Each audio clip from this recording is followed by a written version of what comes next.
ప్రస్తుతం మనతో పాటు శ్రీ శుభంకరి సేవా సమితి వ్యవస్థాపకులు స్మార్త నరహరి, బ్రహ్మశ్రీ దుగ్గిరాల యాజ్ఞవల్క్య దిలీప్ శర్మ గారు మనతో ఉన్నారు. సో మార్చి నెలలో ముందుగా మేషరాశి వాళ్ళకి ఏ విధంగా ఉంటుందో గురుగారు మాటలోనే తెలుసుకుందాం. నమస్కారం గురుగారు. నమస్కారం గురుగారు, మార్చి నెల మరి మేషరాశి వారి పరిస్థితి ఏంటి? గ్రహణం తాలూకు ఇంపాక్ట్ ఈ నెల ప్రత్యేకంగా ఏ విధంగా ఉండబోతుంది? ఎటువంటి పరిస్థితులు ఎదురవుతాయి అంటారు? వాగర్ధావివ సంపృక్తౌ వాగర్ధ ప్రతిపత్తయే జగతః పితరో వందే పార్వతీ పరమేశ్వరం. గోచారమృత్యా మేషరాశి వారు అంటే అశ్విని 4 పాదాల వారు, భరణి 4 పాదాల వారు, కృత్తికా నక్షత్రం 1వ పాదం వారు మేషరాశిలోకి వస్తారు.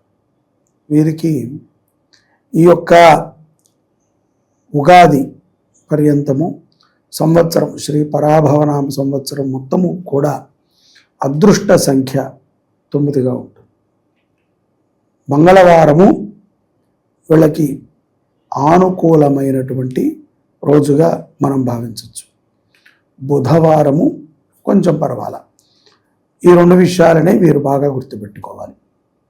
అలాగే మార్చి మాసములో ఈ యొక్క గోచారముల రీత్యా ఉద్యోగస్తుల విషయంలో మనం ముఖ్యంగా గమనించినట్లయితే ఏ ఉద్యోగం అనే ప్రభుత్వము లేకపోతే ప్రైవేటు ఎందులోనైనా సరే నెలవారీ జీతము తీసుకుని ఉద్యోగం చేసుకునేటువంటి వారికి సానుకూలమైనటువంటి సమయంగా మనం అనుకోవచ్చు.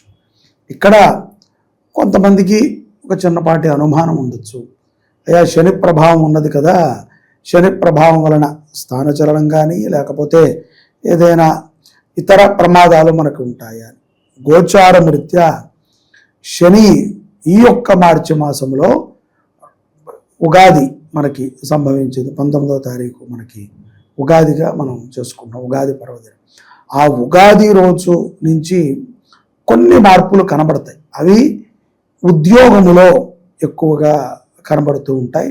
ఉద్యోగస్తులు ఉగాది వరకు పర్వాలేదు, ఉగాది తరువాత ఆవేశంగా మాట్లాడటం కానీ, ఊరికనే స్నేహితులతో ఎక్కువగా ఉద్యోగ సమయములో చర్చించటము కానీ మంచిది కాదు. తద్వారా ఉద్యోగస్తుల పై అధికారులు ఎవరైతే ఉంటారో వారి నుంచి కొంత వీరిని తక్కువగా చూడటము, లేదా నలుగురిలో మందలించటము, హేళనగా మాట్లాడటము, ఉద్యోగ స్థానములో కొంత చేదు అనుభవాలు గురవుతూ ఉంటాయి. ఉద్యోగం నుంచి తీసేసే పరిస్థితులు కూడా ఏర్పడతాయి అంటారు. అంతవరకు రాకపోవచ్చు, కానీ అనుభవం ఇప్పుడు దానికి కూడా ఒక టైం అంటూ ఇస్తారు కదండి. మొదలుగా 1వ రోజు తప్పు చేశారులే అన్నట్టుగా వదిలేస్తారు. కాకపోతే ఇంతకాలము మంచి పేరు సంపాదించుకున్నటువంటి వారు కూడా ఈ యొక్క మార్చి మాసంలో ఉగాది తరువాత గోచారం రీత్యా ఏలినాటి శని ప్రభావం దృష్టిలో పెట్టుకుని వారు కొంత జాగ్రత్తగా ఉండాలి. తోటి ఉద్యోగస్తుల నుంచే ప్రమాదం ఉంటుంది, అది కూడా నేను వాళ్ళకి చెప్తున్నాను. ఇంకా ఉద్యోగంలో విపరీతమైన ఒత్తిడి రావటం, మారాలి అని అనుకుంటాం. కొంతమందికి స్త్రీలకండి ఉద్యోగ విషయం కనుక మనం మాట్లాడుకున్నట్లయితే స్త్రీలకి ఈ యొక్క మార్చి మాసంలో 15వ తారీఖు తర్వాత నుంచి శ్రీరామనవమి అంటే 25, 26 తారీఖులో లోపు తప్పనిసరిగా నేత్ర సంబంధిత బాధలు వస్తాయి. కొంచెం కళ్ళు దూరపు దృష్టి రావటము, లేకపోతే దగ్గర దృష్టి రావటము, ఏదో కంటికి సంబంధించినటువంటి ఈ యొక్క రాహువు కూడా నీచపడటం చేత ఈ ప్రభావములు ఉద్యోగస్తులకు ఉంటాయి. తస్మాత్ జాగ్రత్తగా ఉండటం అవశ్యం. ఇక మార్చి మాసంలో మనం వ్యాపారస్తుల గురించి మనం తెలుసుకున్నట్లయితే వ్యాపారస్తులకి కూడా లాభదాయకంగానే ఉంటుంది, ఆనుకూలమైనటువంటి సమయమే గోచరిస్తుంది. ఉగాది తరువాత కొంత వ్యాపారములో ఉన్నటువంటి కొన్ని తప్పిదాలు వారు గుర్తించగలుగుతారు. తద్వారా జాగ్రత్త పడటం అవసరం. అలాగే డబ్బును కూడా మితంగా ఖర్చు పెట్టడం చాలా అవసరం వ్యాపారస్తులు. లేని ఎడల వృధా ఖర్చులు ఎక్కువ అవుతాయి. కొంత పెద్ద వ్యాపారస్తులని కనుక మనము ఈ యొక్క మేషరాశిలో చూసినట్లయితే ఎవరంటే ఇండస్ట్రీలు నడిపేవారు, లేకపోతే ఫార్మాసిటిక్ ఎండీలకు ఎవరికైనా మేషరాశి వారు ఉంటే వారికి కొంత అగ్ని ప్రమాదాలు జరగటం, ధనము ఖర్చు అవ్వటం, అలాగే ఆ యొక్క వర్కర్స్ యూనిటీ నుంచి యూనిటీ కోసమై కొంత డబ్బు ఖర్చు పెట్టడం ఇలాంటి ఎక్కువగా వీరికి గోచరిస్తున్నాయి.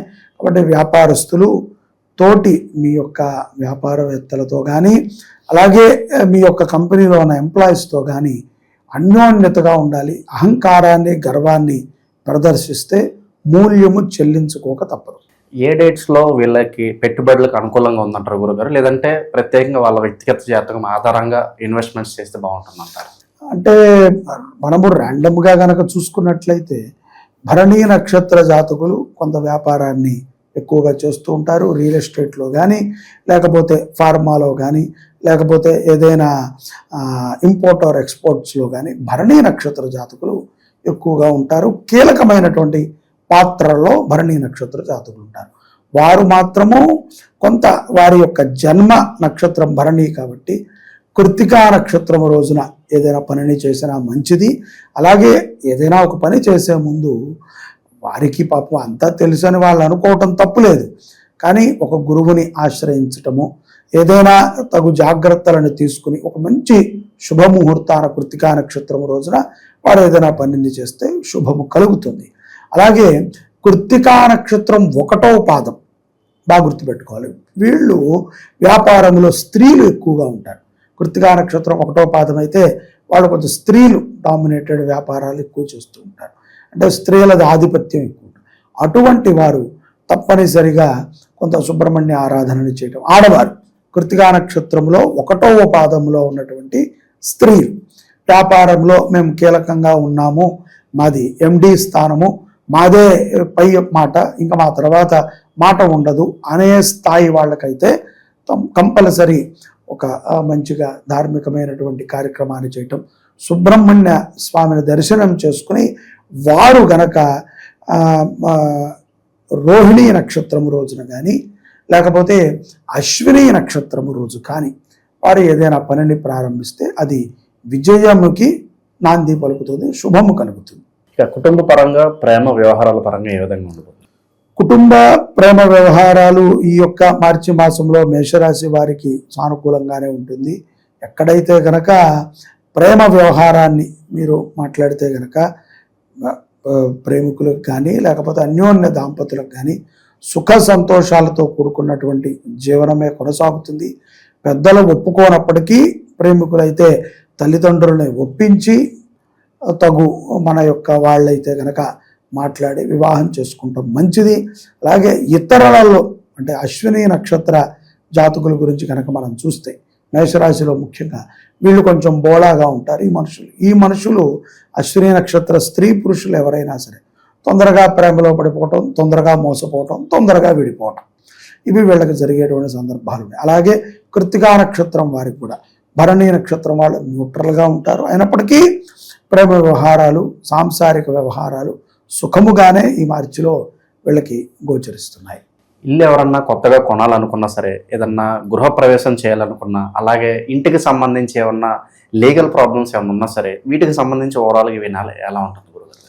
గృహప్రవేశాలకి వాటికి వీళ్ళు సరైనటువంటి ముహూర్తాన్ని చూసుకుని ముందుకు వెళ్ళటం మంచిది.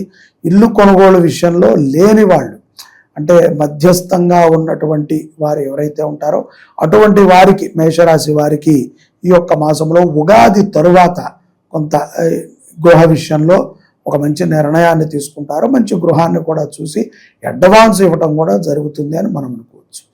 ఇక న్యాయపరమైనటువంటి పోరాటాల యందు విజయాన్ని సాధిస్తారు. కాకపోతే ఒక మెట్టు మనం తగ్గి ఎక్కడైనా సరే ఎటువంటి సందర్భంలోనైనా ఎదుటివాడు ఓడిపోయాడు అని ఆనందపడటం కంటే వాడికంటే మనము గెలిచాము అనేటువంటి ఒక సంతోషంతో అహంకారాన్ని ప్రదర్శించకుండా ఉంటే కనుక మేషరాశి వారు తప్పనిసరిగా న్యాయ వ్యవస్థలో కూడా విశేషమైనటువంటి ఫలితాలను పొందగలుగుతారు ఈ యొక్క మార్చి మాసంలో.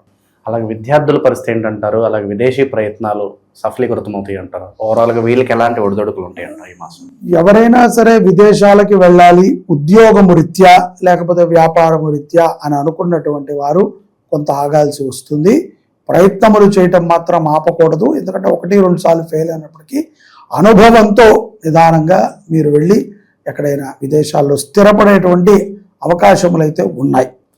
అలాగే విద్యార్థుల విషయంలో వస్తే లీడర్షిప్ క్వాలిఫికేషన్స్ ఎక్కువగా ఉంటాయి. ఒక ఒక ఉద్యమ కారకుడికి ఉండేటువంటి లక్షణాలని ఈ యొక్క మాసంలో ఎక్కువగా మేషరాశి వారిలో మనం చూడొచ్చు. కాబట్టి విద్యార్థులకు కూడా మంచి పేరే వస్తుంది. కానీ అతివేగముగా వాహనాలు నడిపే పిల్లలు కానీ లేకపోతే కారు నడిపే పిల్లలు కానీ ఎక్కువగా స్నేహితులు ఉన్నటువంటి పిల్లలు కొంత జాగ్రత్తగా ఉండాలి.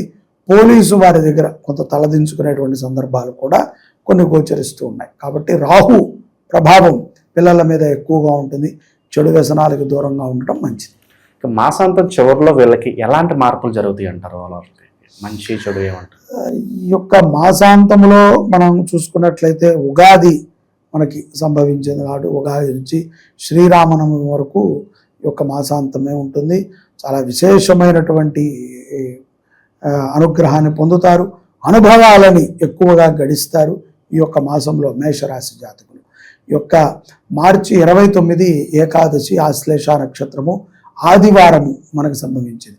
అటువంటి రోజు తప్పనిసరిగా మేషరాశి జాతకులు సంతానము కోసం ప్రయత్నం చేసేటువంటి వారు కానీ లేకపోతే వివాహం కావట్లేదండి అనుకున్న వాళ్ళు, దీర్ఘకాలికముగా మాకు సమస్యలు ఉన్నాయి, ఇంట్లో భార్యాభర్తల మధ్య సయోధ్య కుదరట్లేదు, చాలామంది పెళ్లి వయసు వచ్చినటువంటి పిల్లలు లేకపోతే ఇంట్లో బాగా చదువుకునేటువంటి పిల్లలు ఉన్నటువంటి దంపతులు కూడా ఏదో మా ఇద్దరికి సయోధ్య కుదరట్లేదు, విడిపోతాము అనేటువంటి విధంగా వారి యొక్క తీరులు తయారవుతూ వచ్చాయి. సమాజం ప్రభావం వారి మీద పడుతూ వచ్చింది.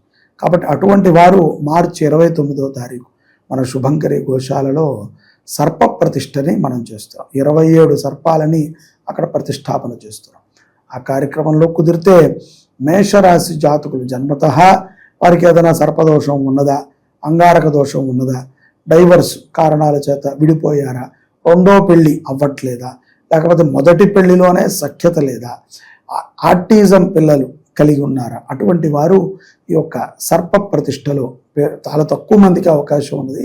ఎవరికైనా కుదిరితే మన దగ్గర ఒకళ్ళో ఇద్దరికో మాత్రమే అవకాశం ఉన్నది. కాబట్టి అవకాశం ఉంటే కనుక వాళ్ళు పాల్గొనడం మంచిది. లేని ఎడల ఈ యొక్క మేషరాశి జాతకులు ఈ యొక్క మాసంలో తప్పనిసరిగా సుబ్రహ్మణ్య ఆరాధన చేయటము, అలాగే ఎక్కడైతే కనుక నాగ పడగలు ఉంటాయో ఆ పడగలకి మంగళవారం అభిషేకం చేయటము, అలాగే ఆ యొక్క నాగ పడగల సన్నిధానంలో ఎర్ర పుష్పాలని ఎక్కువగా సమర్పణ చేయటం ఉత్తమం. ఓవరాల్గా ఈ రాశి వాళ్ళందరికీ ఈ మాసం ప్రత్యేకంగా ఏ విధంగా ఉంటుందో మంచి విశ్లేషణ అందించారు. ధన్యవాదాలు. నమస్కారం.